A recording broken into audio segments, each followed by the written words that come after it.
Out of an abundance of caution, there should be no face-to-face interactions for this academic year. That's the word from Education Minister Favour Williams as she spoke at a press conference on Wednesday. She was questioned about instances of face-to-face sessions in some schools. In the meantime, our newsroom understands that the Yallas High School had engaged in face-to-face orientation sessions.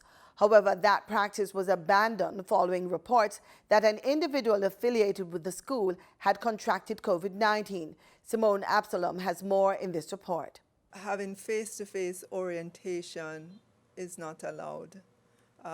We were very clear on how schools should be opened, how principals and teachers should be getting the information out to the parents.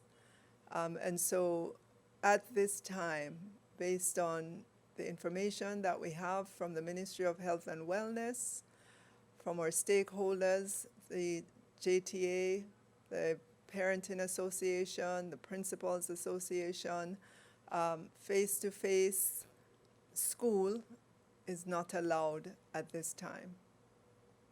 Schools were physically closed in March this year following the first confirmed case of the highly communicable new coronavirus. Since then, schools have been forced to use online and remote platforms to communicate with students and even staff.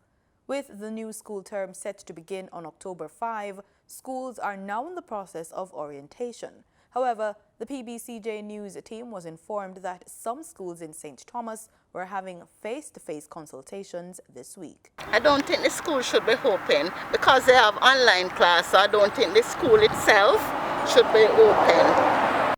Yallas High School Principal Mark Malava says he and his team saw the need for physical consultation with both parents and students. He said the 7th graders reported for orientation on Monday. The purpose of the orientation was to engage with students and parents in a particular way because we are going to transition over into online teaching. So we would have needed to walk the parents and students through our learning management system, our school management systems, which would have been utilized as a means to capture data, much needed data for the students, so that they can properly transition over onto the learning management system, update our records in terms of contact details, that sort of thing, and walk the students through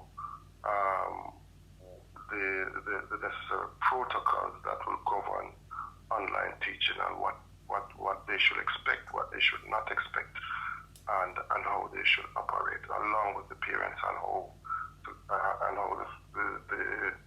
the parents can help with the process. We have since gotten a bulletin. There's a bulletin that was published from the Ministry of Education that came out on Tuesday.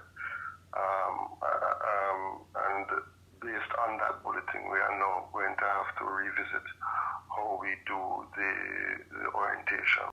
The situation had parents concerned after reports surfaced that someone affiliated with Yallas High School had contracted COVID-19. The principal says the person reported the confirmation on Monday. It wasn't a teacher, firstly, and what had happened was that the individual who contracted COVID-19, they were not attending school. They attended it about a week and a half, about a week or more than 8 days ago. So they were not coming to school. The last time they came to school was about 8-9 days. The school is now closed for sanitization. However, one of the challenges that persist is that of communication with parents. Of the demography, because of where they are in terms of rural and deep rural, many of them don't have access to the computer. Many of them don't have access to internet. It's going to be challenging as to how we roll out our orientation because you're dealing with a learning management software that the students will now have to navigate as